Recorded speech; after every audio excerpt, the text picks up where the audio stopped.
exhibition yet. This is the first of 4 consecutive exhibitions coming out of an ongoing research project we have here at the Belkin called Beginning with the 70s. We're investigating the interrelationships among art, archives, and activism. This is Glut, the first.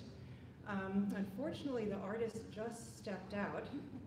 She'll be back. Alexandra Bischoff was responsible for this installation, the Rereading Room, which is a reconstruction of the Vancouver Women's Bookstore and the original inventory. And as part of her installation, she's had readers in the Rereading Room throughout the exhibition, reading and annotating texts, and then speaking back in response once a month. So it seemed appropriate to have our guests from Creative Writing, writers in the Rereading Room on this occasion. Thank you so much for being here, and congratulations on your books. We're very excited with the readings. The exhibition is open for 1 more week, so please do visit today, come again, and join. You can get on our mailing list to hear more about the project in general and the upcoming 3 shows. And I want to especially thank Alex Olin and welcome you. It's great to have you at UBC and as a neighbor in the Arts Precinct, and thanks for working together with us and making this happen.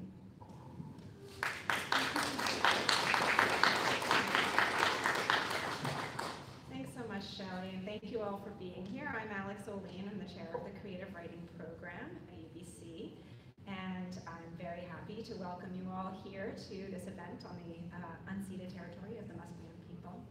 And as I think most of you probably know, I'm very new to UBC. I just arrived here in January, and since I have been here, it's been just a tremendous pleasure to get to know the people who work in the Creative Writing Program, and I'm just thrilled that we have the opportunity to showcase some of our incredibly talented faculty writers today. I want to thank Shelley Rosenblum and the Belkin for hosting us in this incredibly apropos exhibit, and to echo her encouragement to walk around and look at the art, which is very, very cool. I also want to thank the UBC bookstore for being here and for selling the faculty books. I just wanted to let you know how it's going to work. I'm going to introduce each of our writers in turn. So I'll introduce one, and then they'll come up and read for a little while. And then at the end of all 4 readings, they will be available in the back of the room to sign books and to chat with you.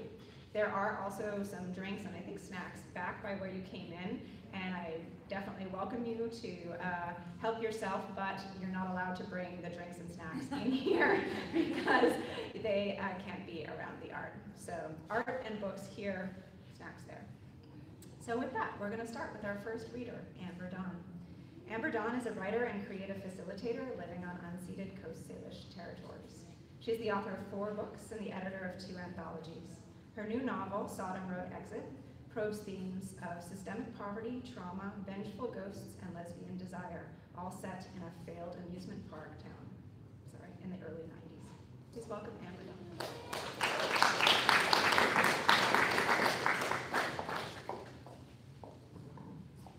Out of all the readings that I have been so fortunate to be invited to with the launching of this novel, I think that this one really is very valuable to me.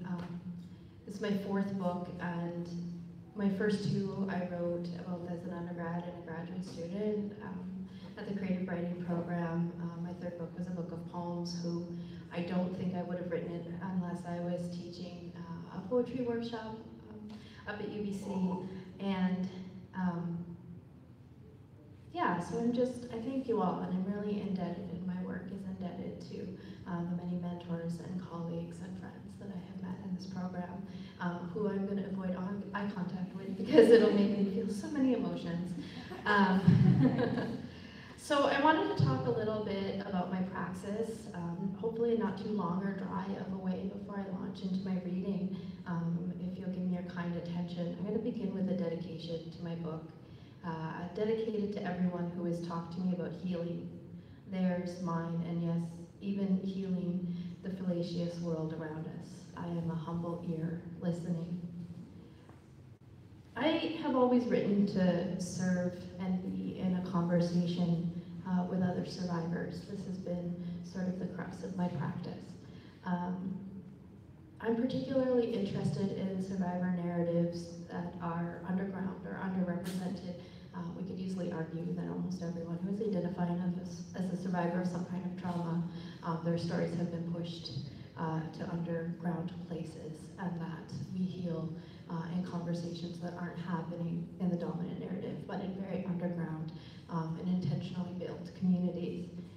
Sex workers, queer and trans women in particular, and other people who have had to sort of divide from being able to tell first-person stories are of particular interest in me. That's the space and identity that I hold, and also where I find myself the most interested in probing story. If any of you have been kind enough to read some of my books, you're probably catching on to these themes, and I thank you for it. One of my first mentors, Ria Tragavon, is here, who really helped me through my first novel, which was literally a dark place to go. But you know, writing about survivors in a world that doesn't wish for us to be heard or seen created a particular kind of narrative problem for me. And that's that I wanted to represent what is underrepresented with a lot of dignity. And I found myself over and over again creating these sort of model type survivor characters. I needed to be a model, a dignified model, both in rendering myself and rendering any character in my book. And I'm just really happy that I've made it this far in my literary career to not adopt a model, but a very messy survivor protagonist. Her name is Starla Mia Martin, and that's who I'm going to introduce you to today. She does move back home to her hometown, which is also my hometown, Crystal Beach, Ontario. Year-round, the population is about 3,000 people there, so it's a really small place. It operated an amusement park and a dance pavilion for 101 years, but we're not going to go there. We're going to visit Starla Mia Martin as she's trying to build and failing at building a life in the city of Toronto. The anonymous woman in bed beside me adamantly shakes my shoulder. She had a name last night. She must have.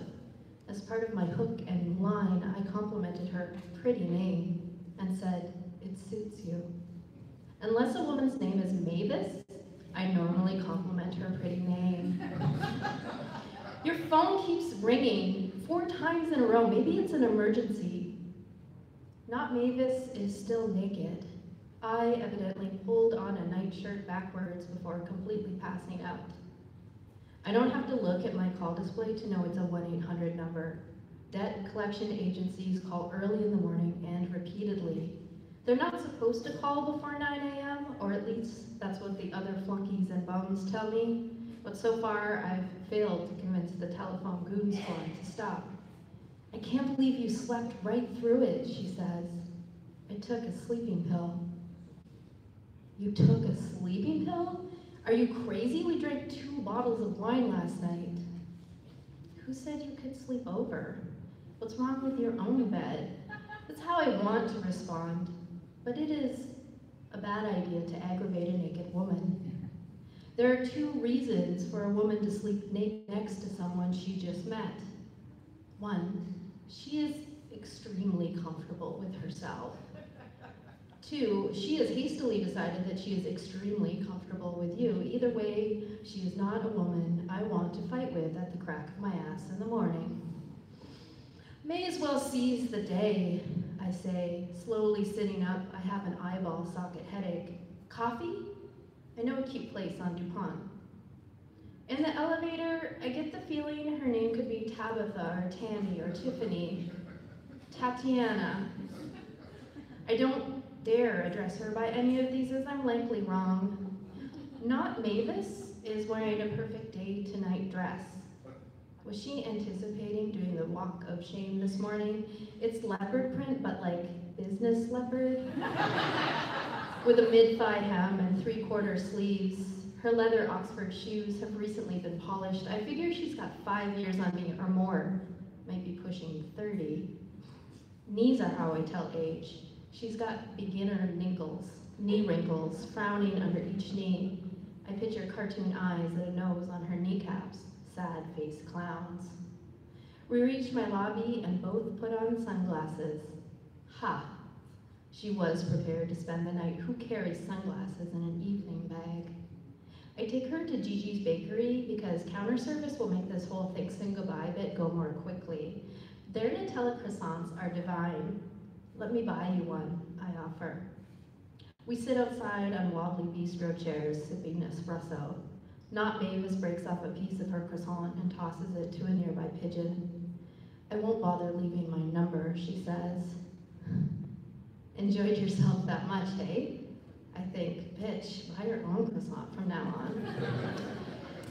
No, I had a lot of fun. Not Mavis squeezes my arm. I pull away, pretending to take a last sip from my already empty cup. Josie and Zed warned me not to try to get a second date out of you. Josie and Zed. You know your friends who set us up?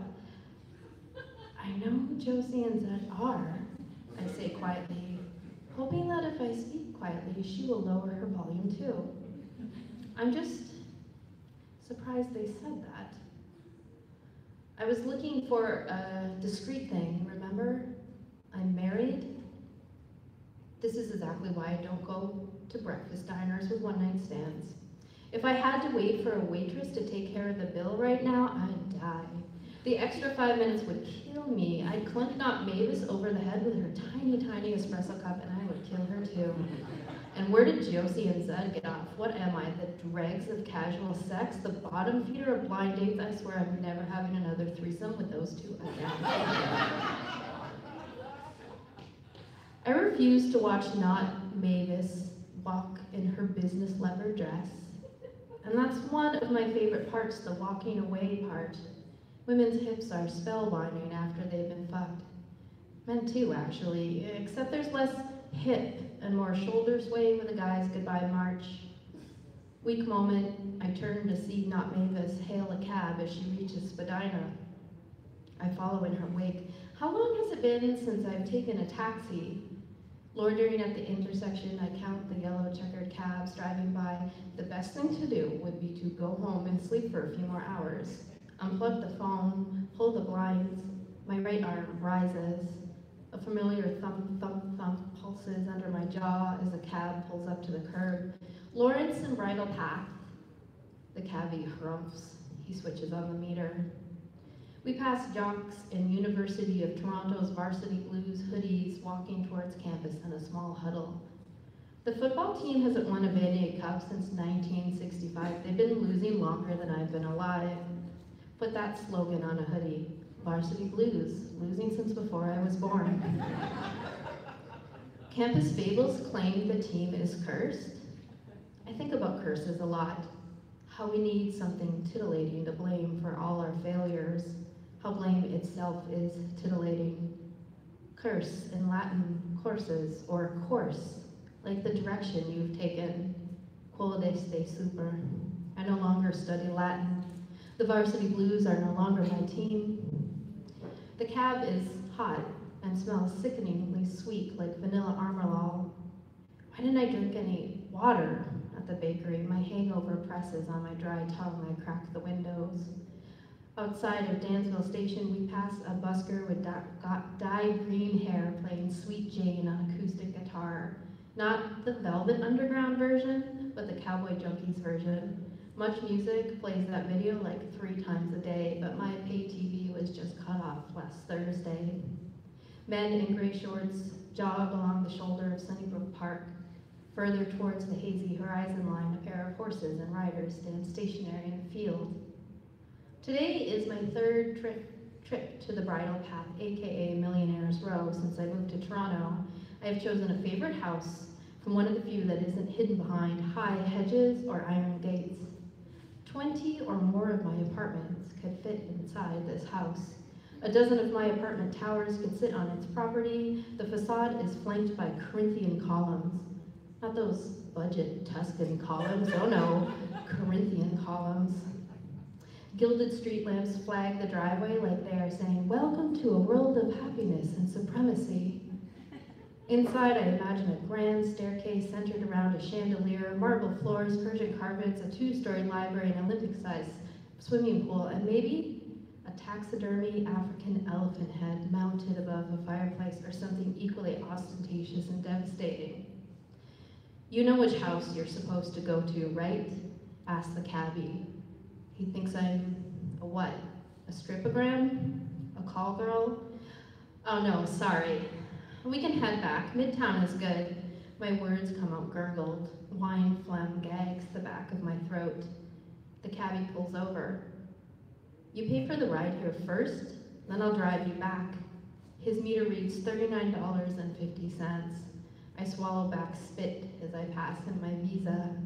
Silently, I will him to simply ink my card through the imprinter and have me sign. He picks up his car phone for authorization. Run, I think. Run as he punches my card numbers. Run as he waits on hold. I tell him, no, that's my good card. That one, that's the good one. Thank you.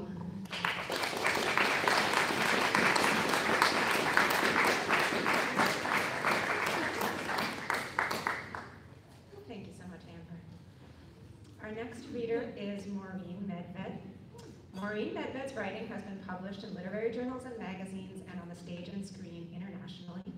Her screen adaptation of her novel, The Tracy Fragments, opened the Panorama program of the 57th Annual Berlin International Film Festival, winning the Manfred Salzgeber Prize. Her new novel, Black Star, is just out, and another book of essays is forthcoming in 2019. Please welcome Maureen Medved.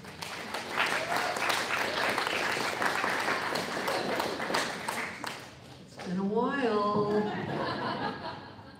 I want to thank my publisher, Brian, who's right there, and all my amazing colleagues for supporting this venture over many years, many difficult years. I don't have a preface, but I'm proud to say I brought my magic scrunchie.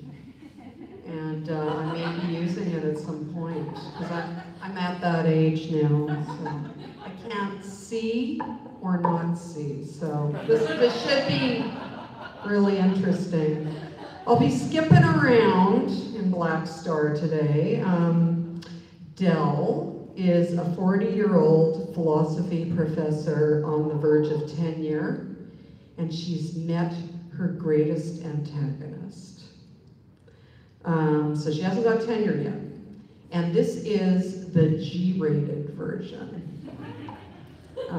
Next time it won't be G-rated, okay? Everything was perfect until Helene Lebec infected our university. A lesion of carcinogenic proportions, capable of rotting and destroying departments, and even entire institutions of higher learning. That's the kind of hire who is a department killer, said Tanis, my best friend, my colleague in the philosophy department. We'd look around to make sure no one heard us use the word kill her in the perk, the faculty cafeteria.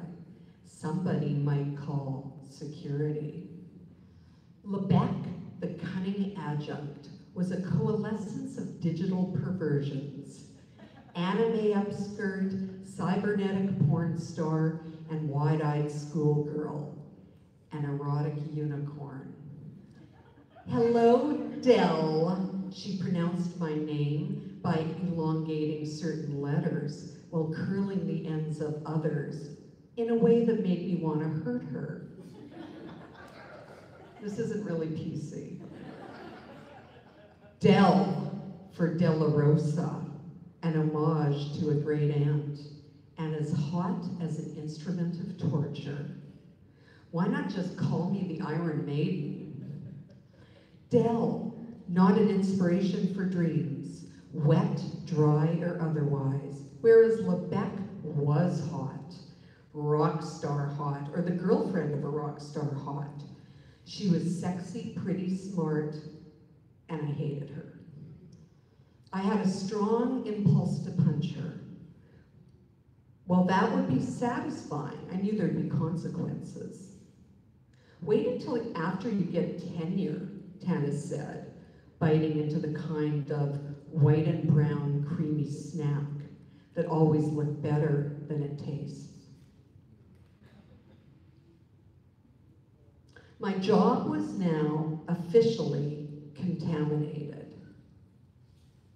The truth was, Lebec was some kind of unparalleled academic rock star, and I would never even come close to touching the fringes of her world, the world she infused with her brilliance. My ego couldn't tolerate even dipping a toe in that water, but that night, and for many nights after that one, I lost hours cyber-stalking her. According to Wikipedia, both parents were academics. The mother, a post-structuralist sociologist, only one species removed from philosophy.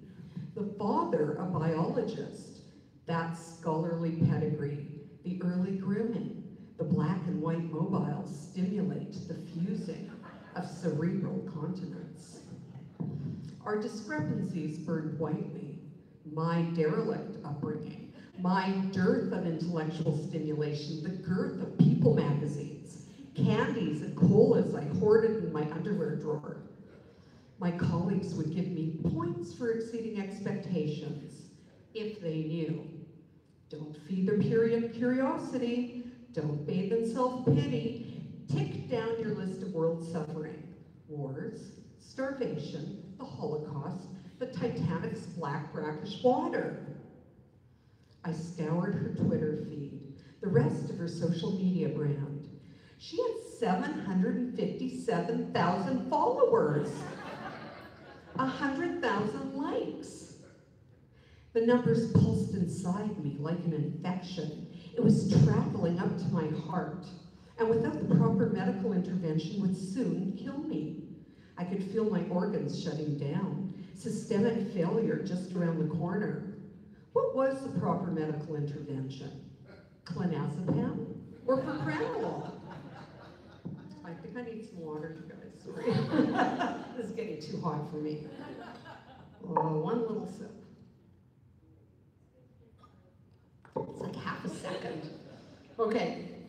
Lebec was cycling and recycling tweeters and retweeters, a writer who won the Pulitzer, a social activist drummer from a super hot indie band where all the guys have the same name and were super cute and dressed like little nerd girls, and even a famous award-winning journalist who tweeted, "Thank God for your tweet, Celine, a reason to get up." Was Lebec the new coffee and cigarette? Essential first thing in the morning and right before sleep, even if we burn to death in our beds? Where did she have the time to pop off such little ditties as, "Our culture of meat has turned animal RIGHTS rights into animal RITES rights"? Or this one, "The supermarket is just another word for cemetery. Just as the zoo is code for softcore zoophilia." She turned philosophy into a memoir, hashing genres like a mad genius in her lab. Her website moved constantly with dead animals, blood, chains transposed with images of crucifixions, and even Lebec herself posed like a Madonna holding a lamb. How was this academia? I couldn't stop mentally juxtaposing Lebec's rock video against the wan photograph of me on her faculty website, followed by my mundane biography. But once I submerged myself fully in the water, I began to relish it in a BDSM kind of way.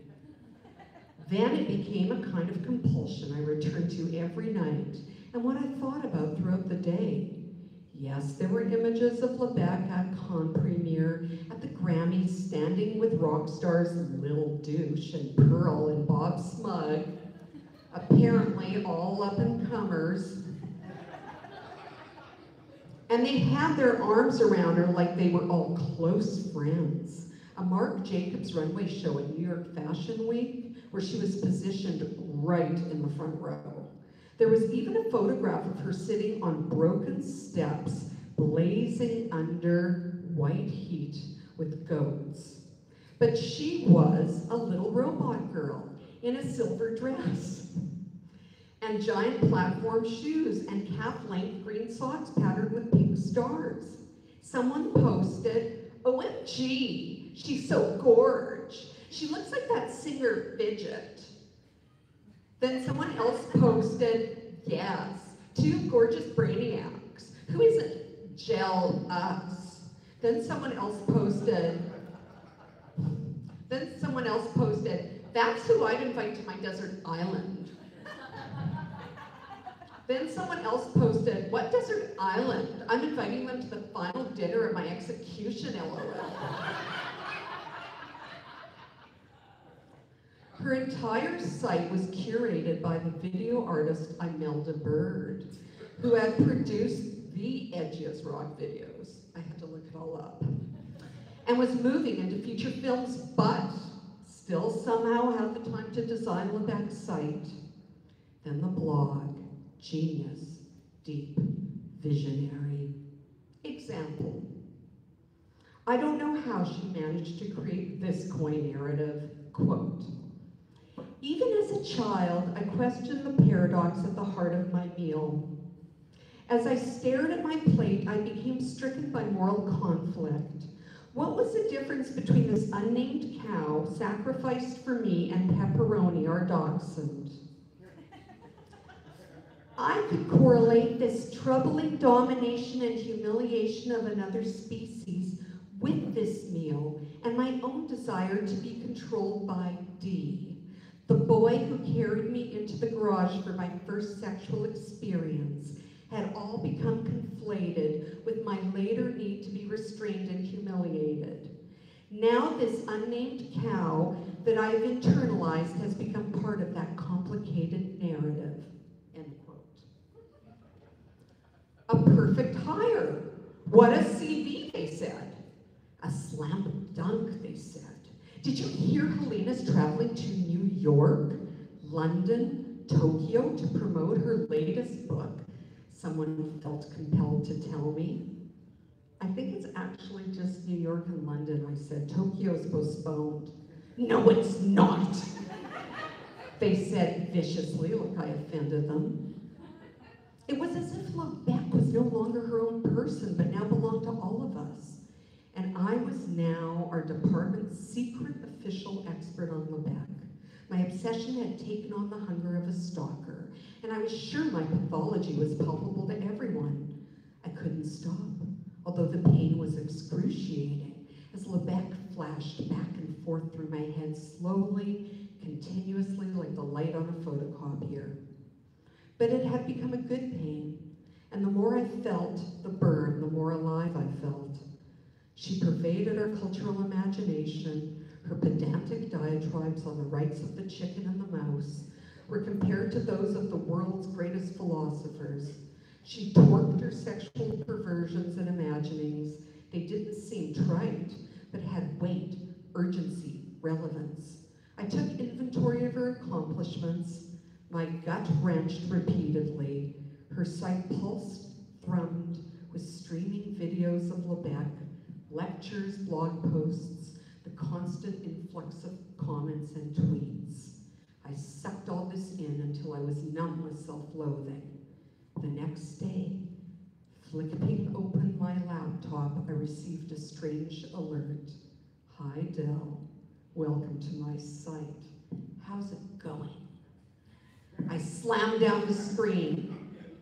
How did she track me? I didn't even know that was a thing. Now off-brand, I turned into a monster. Others must have suspected this potential in me. They kept their distance as they wavered to the other side of the hall.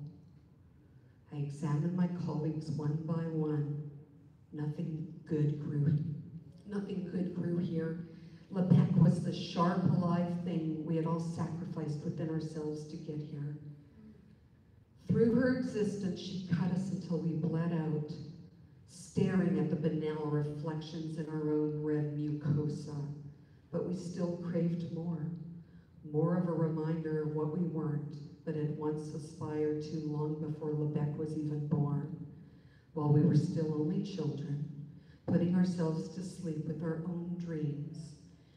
She incubated them all, even as her own DNA still lodged itself within her parents, only to finally come together to spark, spin, and replicate to ruin our lives. Thank you.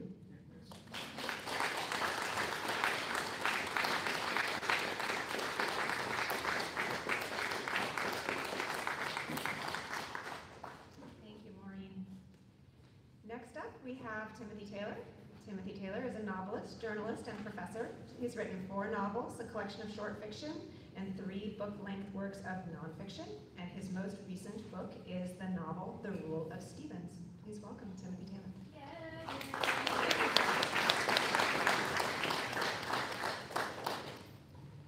Wow, Amber, Dawn, Maureen, I'm totally intimidated following those readings. I'm really looking forward to reading your books. Alex, thanks for arranging this reading. It's a wonderful idea. We should do it more often. And Shelley, thanks for hosting. Where are you, Shelley? There you are. The Belkin is a treasury on UBC campus, and I love every chance I have to come here. My book is about a woman who survives an airline disaster, a very bad one actually. Very rational person. She's an entrepreneur. She runs a biotech startup. But in the wake of the crash, she starts to feel like her world has gone strange. She also faces the phenomenon that survivors of natural disasters sometimes do, which is that people treat them as if they are very blessed and lucky, and that is frequently not how they feel about themselves day to day. So she lives in the aftermath, and then at some point, sort of struggling with her life, things not going very well, she gets a call from one of the other survivors. There were 6 of them. So I'm just going to start with the plane crash, and I hope none of you are flying anytime soon. Catherine didn't like to talk about the details of the crash, scenes as if through a strobe light, the massive noise of the explosion and the roiling of black smoke in the cabin, the drink trolley that smashed out of nowhere and into her legs before there was even a sensation of falling, a sudden awareness of herself pinned to the ceiling of the cabin, sounds and smells and pains bleeding into one another. And at the very moment of tipping, at the top of that long and earnest fall, some stiffness, some realness seemed to leach out of the structure around her, the plastic tray tables and leather seats, the aisle carpeting and all the members of aluminum and steel that made up the plane's essential workings. All these seemed to lose form and rigidity, liquefying long before contact with the hard ocean below. As they began to fall, she broke through layers of sensation, cutting the night sky over Ireland, disintegrating as they went, wings detaching as if the plane were molting, the tail section floating away, the cabin awash with debris and bodies. She was pasted to the ceiling, pinned there above her ticketed seat, and she felt only a terrible separation. It would have been impossible to explain if Catherine had ever tried to discuss it, a separation from herself, like being able to feel herself twice, at once here and gone, one actual and one potential Catherine Bach. And in the moment that the thought struck her, she hallucinated vividly, the air around her seeming to fill instantly with black shapes, thudding and beating their wings, birds, an instant shroud of them, black wings and beaks and claws that touched the skin of her arms and legs and face, their shuddering bodies close and cold. And Catherine fell in this shroud of black birds towards the sea, understanding the creatures to have burst into existence directly from her chest, spiraling out and away from her, but having emerged directly from her own heart. A miracle. That was what people like to say, cycling back to this idea of her great blessing, the beneficence of heaven, and here the published photographs didn't help her, as they tended to support the miracle reading. Even Catherine looked at those images, the most iconic of which were taken by a 12-year-old girl from Indianapolis on holiday in Wicklow County, and realized that otherwise reasonable people would indeed reach for something beyond the natural world to explain how she had stood up and walked away from that littered, pebbly shoreline with the heaving mound of the cockpit still bobbing in the bay behind her. You walked away. Every day you must be so grateful. The implication and attendant obligation were clear. Catherine would need to do something very special with the tanked-up gift card that the fates had apparently hand-delivered to her. You must have incredible plans. Well, she did, but she'd had plans before, too.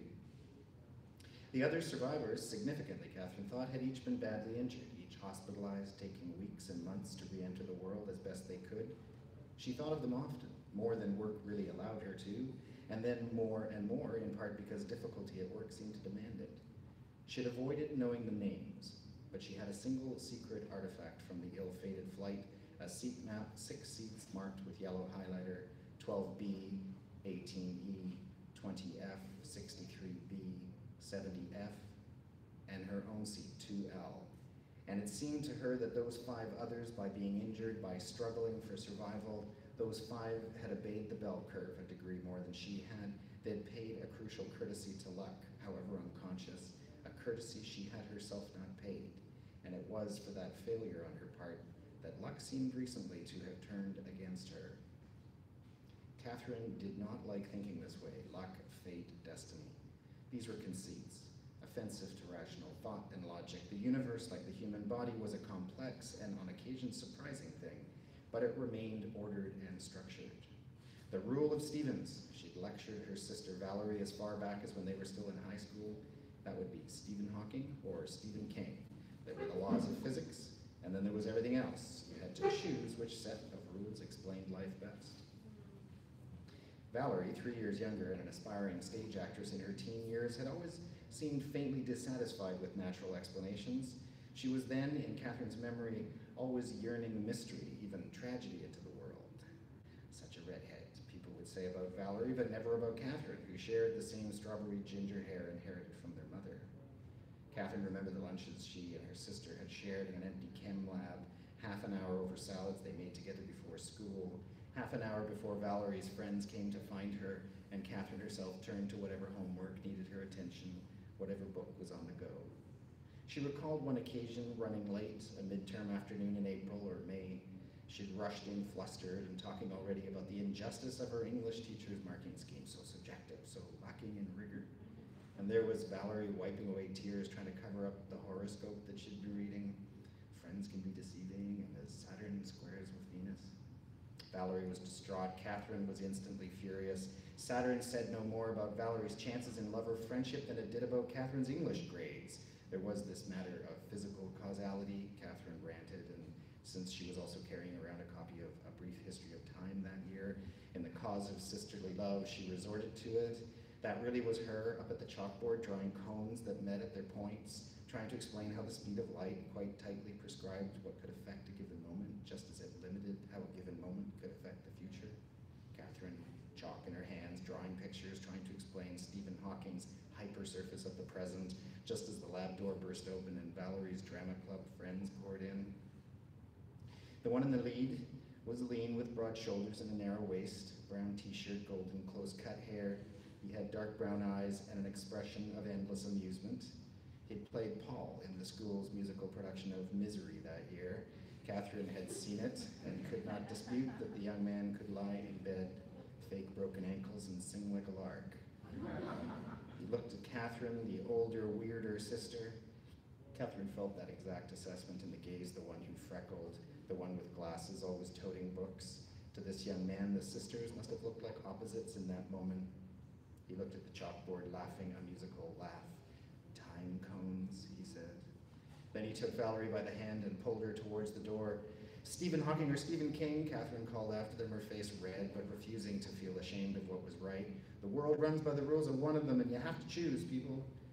And nothing in the universe was going to rise against that statement. No fact then known or to be proven in future, woven as all facts must be in the warp and woof of the universe's magnificent and rational unfolding, she had been so sure. Where had that dead certainty gone?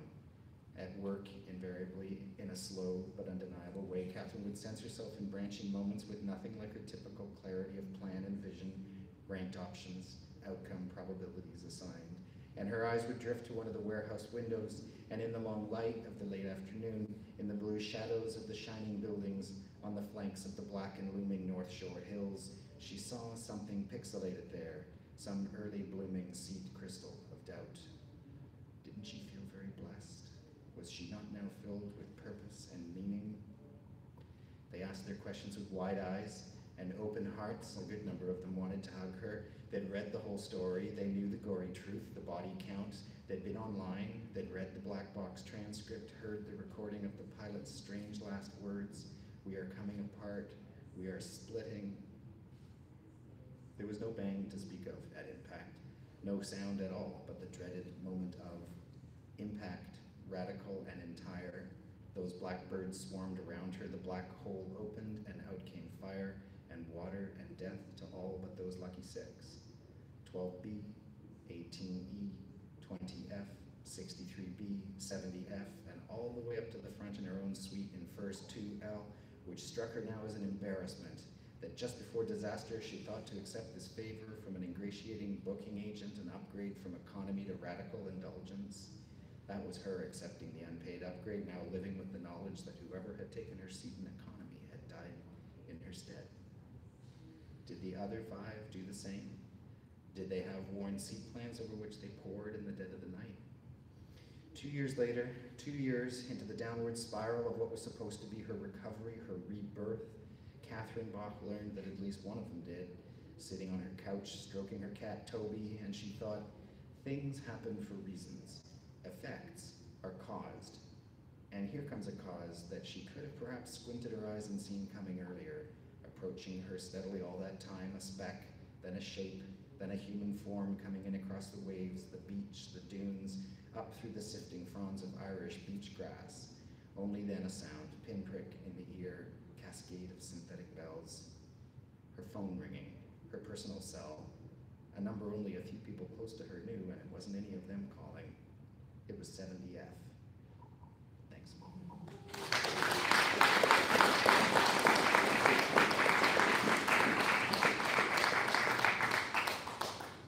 We have one last reader, Kevin Chong. Kevin, are you here yet? So poor Kevin, he had to teach, and he may not be here yet. His from class his ends at class. 5. Well, class ends at 5, so he, I think, will be here as soon as he possibly can. But I'm going to ask the first 3 readers, and I'm sorry to do this, but I'm going to put you on the spot. Since we have a little bit of a break before Kevin gets here, I was just wondering if you would come back up and maybe just talk, just really briefly, just about where each of these books began. Just, like really, really quickly. But I think it's always interesting. It's always the first question that people ask, like, where did the book start for you? So if you could just come up. Come on, Maureen. I can't remember. You that can't far remember. back in the Stone Age. Oh, there. You go first. Oh, yes. I don't even know what to So say. you don't even want to approach the podium, Sure. but somebody has to. No, I think the podium's good. It's a large room, and I don't know where everyone's hearing is at. So let's rock this podium. Yeah, let's rock the podium. But Timo, you actually have to physically stand here with us the whole time. So the question, in case you didn't hear it from Alex, is like the question, right? That we've all probably been asked is what's the origin story of the book, really? Where was the seed? And I mean, mine is quite simple. In my memoir that I wrote it came out in 2013. Do you think that sounds right? Yeah, let's say that's the one that came out. Okay. I had written up, I don't write about my childhood actually very much. I tend to hang out in the like 18 plus zone. For many a good reason, actually. But in that memoir, I wrote a poem, and I did just mention the town where I was born and raised. And in the poem, I sort of made myself a promise. I was like, someday I will write about this place. So if you say it in a poem and you don't make it happen, you've actually cursed yourself for life. So I figured I would get around to that. So I think my hometown is fascinating. It was amazing to grow up in such a small community where really you knew all your friends and neighbors and they knew you much too intimately. It was actually like fascinating and terrifying. But the amusement park was incredible. Like, my dad worked at the amusement park. A lot of like my friends and family worked at the amusement park. It was like our town's major employer, and it was the thrust of the economy. And 101 years is like that amusement park has seen a lot, and I was so fascinated by the history of my hometown. I also loved when the amusement park closed down. So it closed down in 1989. I was in high school, and I thought those first few years of the park being closed and so many of the businesses that would be associated with tourism coming every summer were all closed. It was like actually teenage heaven. Like you could break into any abandoned building anywhere and party there. The actual park itself would just have like debris, like busted up roller coasters, and like there was just, when it first got torn down, there was just this carousel horse just laying in an asphalt parking lot for like a really long time, and no one moved it. It was like this weird sacred object almost, like don't move that last carousel horse. Like, and it just seemed actually a very magical place after the park closed down. So I knew one day I would get there. So this book's sort of a long time in the making. I guess for me it was pretty personal. When I was growing up, my family would talk about ethics around the kitchen table, but not in a formal way. And I never studied philosophy, but I remember being kind of disenchanted by high school, let's say, and all kids should stay in school. But I was walking through the halls one day and I saw a young woman my age with some overalls on carrying a copy of something Rousseau had written, and I didn't know who Rousseau was. And I went, we don't have that on the curriculum. And I thought, I've got to, I'm curious. I want to know who Rousseau is. I want to know about this. And I looked it up in our Encyclopedia Britannica, and it was like a philosopher, and I went, philosophy, and never did anything about it after that. And then,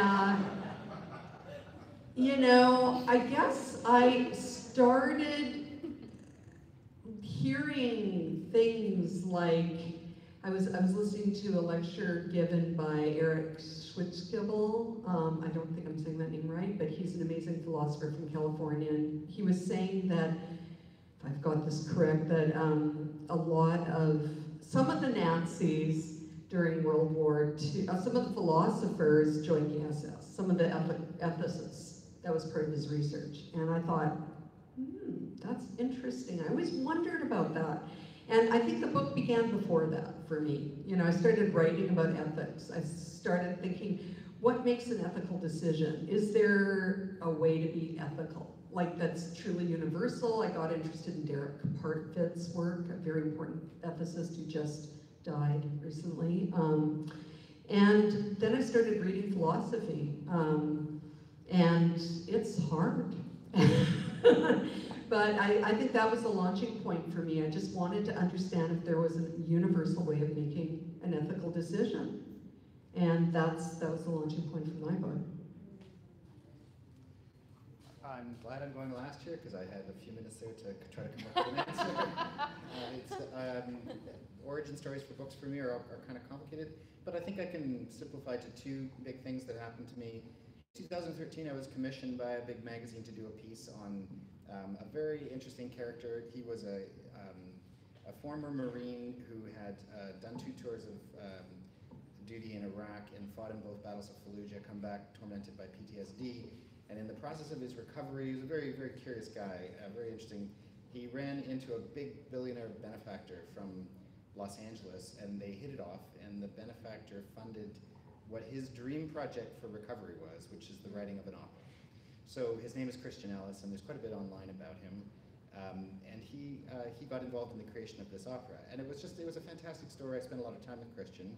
But as a result of talking to people in the VA and other psychiatrists, I learned something sort of even more striking than just the sheer amazing story that Christian had about himself.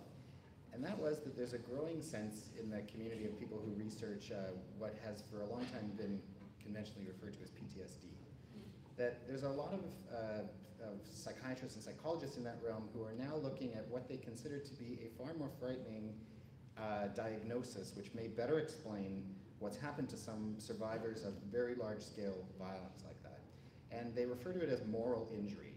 And moral injury is triggered in a person who is forced into a situation where they cannot navigate out of it and not violate some core value that they have had.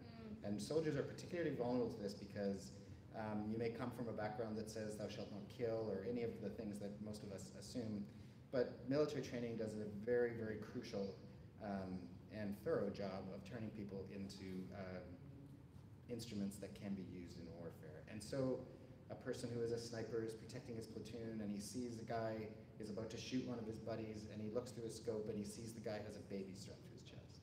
And that is an instance where he either takes the shot and acknowledges to himself that he will probably kill a child, or not take the shot and accept that he might have let one of his comrades die. Psychiatrists and psychologists in the VA refer to this situation as moral injury, and the damages that people return to are a consequence of their survival. They look at their survival and they say they cannot crunch the existential math that gave rise to a situation where they could not escape, they couldn't save themselves without completely defiling themselves. It's a very, very difficult problem, and that got me interested in survivors' issues when it came to these types of disasters and these crises. Now, as a totally separate matter, before I came to UBC, for a long time, over 20 years, I worked as a journalist, and I did the softest kind of journalism imaginable. I did a lot of travel writing.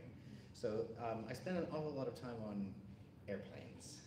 And so I spent a lot of time investing thought in what the experience would be like if you just rolled the dice that one last time and it was too much and it was your turn. So I had written a scene quite some time ago about an airline disaster, and so in some way those two streams of thought led to the fused and led to the creation of Catherine Bach. So that's my story. Thank you.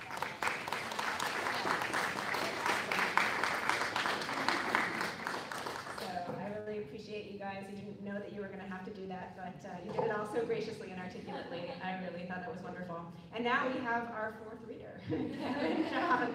Kevin, everyone made a little discussion of where the idea for their book came from, and I don't want you to feel left out, so you are welcome to do that as well, and I'll also read your bio. So Kevin is the author of 6 books of fiction and nonfiction, including the new novel, The Plague. He's been shortlisted for a National Magazine Award and the Hubert Evans Prize, and nominated for a Pushcart Prize.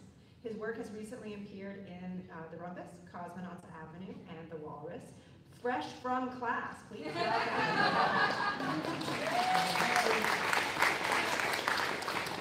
Yes, I am dainty fresh from class.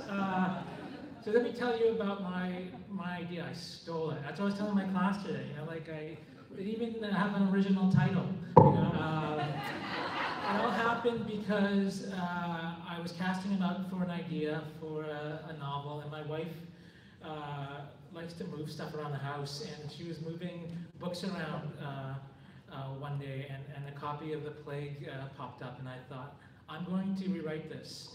And so I think I've always wanted to do that. It's just why not, right? And so I explained to my class today, I have students who are sort of, they don't have any ideas. I said, steal one. And what I did with this one, literally, I got the Sparks notes for Camus' The Plague, and I started finding a replaced it. I changed Camus with Chong, Moran with Vancouver, and it was this sort of stew of words, and I had to make it make sense. But when I was done with it, I had this sort of rough, modernized outline of a book, and in some ways, the process of updating it made me really think about what Vancouver is and what disease means, and I tried to think about it as a critique and also an homage to the original by Albert Camus, a writer I really admire. There are scenes that are sort of directly lifted from the book, and I'm not going to read from one of those, but there's a, well, no, I'm not going to. There are 3 narrators in this book, unlike the original. This narrator is a guy named Raymond Seydoux, who's a City Hall news reporter, and he's working for a failing daily newspaper, and his stories kept getting scooped by somebody who runs this sort of BuzzFeed-like website. And in the opening sequence, he's attending a press conference, and he's seated next to this guy. His name's Hornbow, and he carries a Polaroid camera, and and he has like bespoke suits. He's just kind of like this 20-something internet dandy type.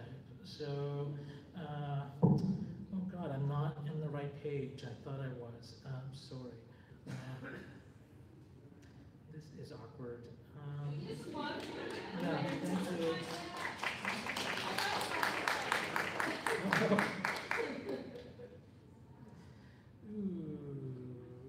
Okay. Money. Okay.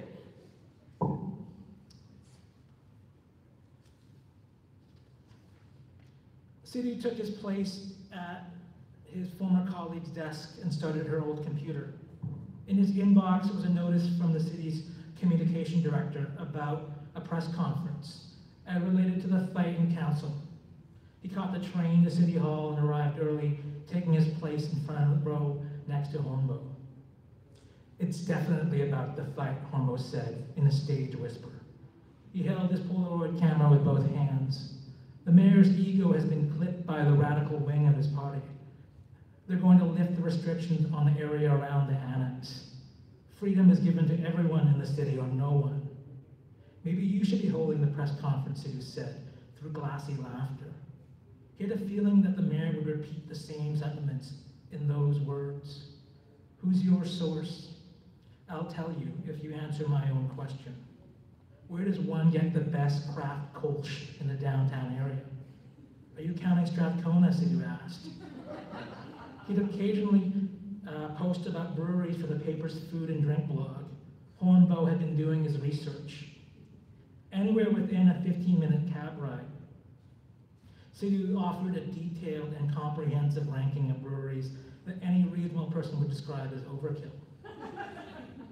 As you know, I've been trying to get you to our offices for 2 weeks, Hornbow said after Sidhu's disquisition. Maybe you're afraid of me. I don't take it personally. A more informal venue might help. What if I were to invite you for one of those kolsches tonight? Romeo Parsons, the mayor, bounded in front of the podium. Sidhu noticed that he had a habit of mouthing certain phrases, the money lines of his prepared remarks before he spoke. He wore a blue tie that matched the curtains behind him. Those curtains were a lighter tint of blue than the blue used by the previous mayor. The color change had been a recommendation from a branding firm at a cost of $12,000. They really bring out his eyes, the reporter from a local radio station snickered. It was the first time that Sidhu had heard an unkind remark uttered about the mayor. Parsons began with an apology for the fight in City Hall. These are tense times. There's been unnecessary panic and finger-pointing, he said. We've seen nothing like this on our city since the Spanish influenza at the end of the First World War. Sidhu had heard that the city councillor who'd attacked him had left the caucus. What made Parsons an electrifying speaker was a modest amount of eloquence, refracted through joyfulness. Even now he smiled, but it wasn't a hayseed smile. Parsons was a Rhodes Scholar, and he sat on the board of directors of the Art Institute of Chicago. The rest of his remarks fell in line with Hornbow's prediction. Parsons added that he regretted the advice he'd been given from the Coastal Health Authority about the neighborhood restrictions. What happened was that we needed to balance health safety with our concern about our city's most marginalized people. We failed in this regard. We've heard stories about harassment from our most desperate people. We've further demonized our most vulnerable people. Meanwhile, rates of infection haven't decreased. The roadblocks have caused traffic congestion. New measures will be announced soon to take place of the old ones. These new guidelines will be fairly applied to all. Until then, we must proceed carefully. We don't know the true extent of this health situation. The question period followed. Most queries were couched in praise for the mayor's demeanor. There was still more about him, and the press still wanted him to succeed. Their own work as political reporters had been lifted by Parsons' lofty profile. Voter turnout had risen by a quarter because of his presence. People talked about residential zoning and garbage collection with the same depth of feeling as they would talk about the all-time greatest hockey players. Relatives and friends of reporters inquired about their work with interest. To his credit, only Hornbow asked a question that unnerved the mayor. According to some accounts, 29 people have already died. When will we know this is a crisis? I don't think it's 29, Parsons stammered. That's not confirmed. The rest of the mayor's mumbled response could not be stitched into a coherent reply. As the mayor finished the conference, he approached Hornbow and Sidhu, who had stood by the exit. I hope you don't mind some tough questions, Hornbow said. The mayor smirked. I'm still standing. Care to be in a Polaroid with a colleague, he asked. It's from my private collection. Anything involving Ray here is okay, the mayor insisted. He put one arm around Sidhu. The mayor smelled like he'd been outside all day. It wasn't a bad odor. He gave off the smell of someone who'd spent the afternoon hiking through a rainforest path. Parsons held the same camera-ready smile even as Hornbow tried his shot from various angles, finally holding the Polaroid over his head. Later at a nearby gastropub, Hornbow confessed that he was trying to see how long the mayor could hold this expression. The Polaroid shots caught only the tops of their heads. Each of them had the brewery's tasting flights arranged in front of them on wooden trays. Hornbow seemed taken aback by the setup. It looked like a science project. I'm more of a soju drinker, he confessed. I don't even eat fancy soju. Hornbow looked to be in his mid-20s. He came from a wealthy Toronto family and had arrived in Vancouver only 2 years earlier. Although he was privileged, he claimed that his money was largely his own. 4 years earlier, he placed most of a small inheritance into the hands of some boarding school friends, who launched an app that was later sold for what was rumored to be a 9-figure sum. He had little experience in news besides the CBC internship he completed after high school. With the exception of that internship, Hornbow's work experience consisted of a string of odd, low-skill jobs. He played the white guy in a number of Korean TV shows, after working on a documentary in Seoul. He cared for a falcon in Antwerp, owned by an eccentric Belgian industrialist who dabbled in illegal arms dealing. He herded yaks in Tibet for 2 brothers married to the same woman. A local practice meant to keep land within a family. He still enjoyed recounting these workplace tales that Sidhu wondered whether that wasn't the point in acquiring them. After all, he didn't need the money. As he listed his jobs, he bounced between the mannerisms of a fey layabout and the more aggressive language of a bootstrapping startup head. I don't do well if I don't have something to do, he said, or something in my hands. You should work with wood, Sidhu suggested. Hornbow's eyes flashed and dimmed, except that I'm so absent-minded I'd lose a finger. Better yet, Sidhu said, palming the yo-yo he always kept by his side. Did you get one of those? He let the yo-yo slide out between the 2 stools at the bar. I love how it whirs, Hornbow said, his eyes following the yo-yo. That sound is wonderful. Like the mayor, the spin the young entrepreneur was fascinating to Sidhu. Hornbow was not the stingy kind of rich person, nor was he oblivious to cash. He saw money not as a lifeblood, but as a social lubricant.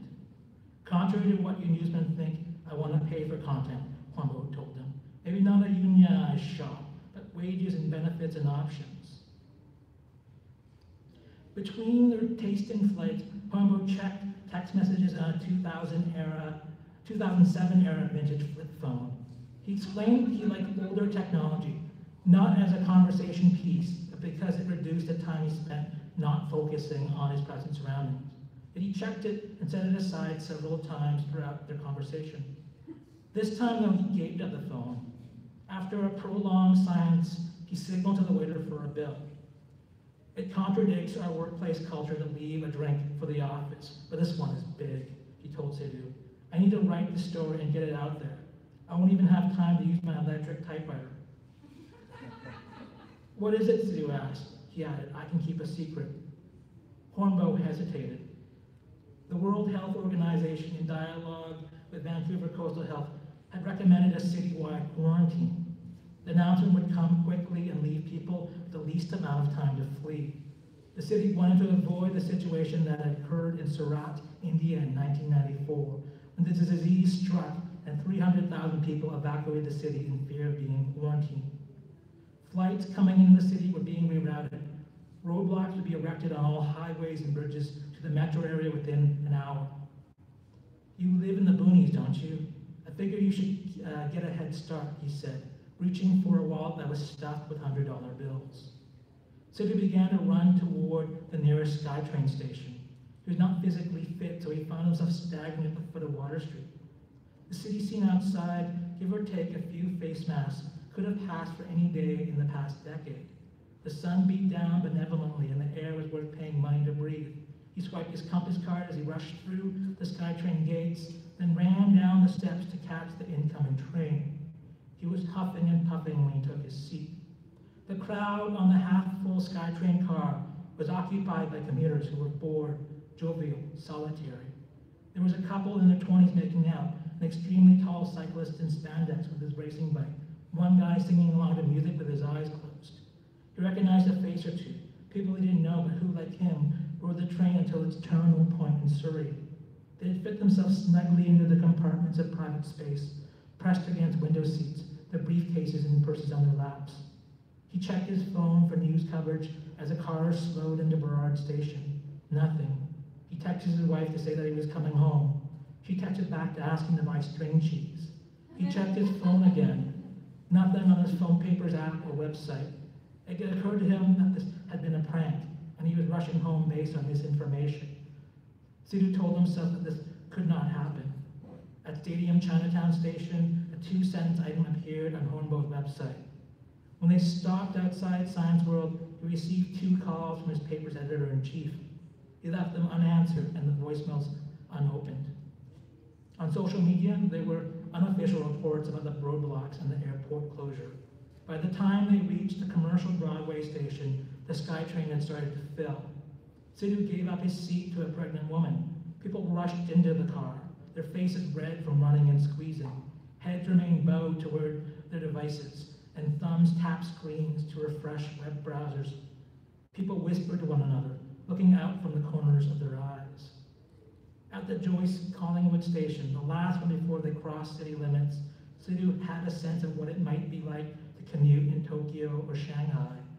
Many passengers who stood could no longer hold onto a strap or rail or pole. They propped themselves against other commuters, desperate to get home.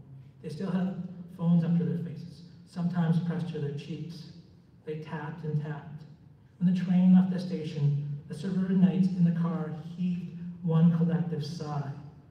When the automated voice, heralded by the ubiquitous 3-tone chime, announced the next stop to be Metrotown, Sidhu heard cheers. The city limits came within sight as the train began to slow down. Sidhu waited for it to halt, but he still felt surprised. Groans flushed out the sighs. The mood spoiled. Sidhu heard someone complain that they had trouble breathing. 5 minutes passed. They began to move again. Those who were standing wilted as the car inched in the opposite direction. Everyone was quiet. They were going back into the city, back toward death. Sidhu expected an announcement over the PA system. All he heard was the chime, followed by the pre-recorded voice announcing the next stop, Joyce Collingwood Station. The train thinned out, more or less in the same order, with people returning to their offices and workplaces. Sidhu got off behind the man in spandex, rolling his bike. He wanted to completely reverse his course and go back to his stool at the gastropub. He sent Uma a terse text message and called his boss to say he was returning to the office. Night swallowed the skyline, and the city became busier. All around were people who looked like Sidhu, stunned, moving uneasily, moving because they would look crazy if they just stood there. Thank you very much.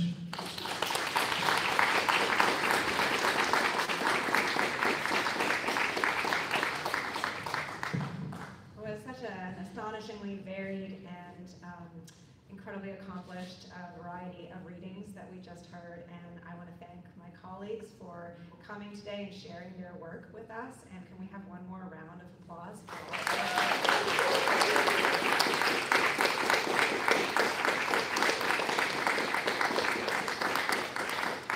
So now I'd like to ask the 4 authors to go to the back where books will be available for signing, and I encourage you to go and say hi and hopefully buy some books, but just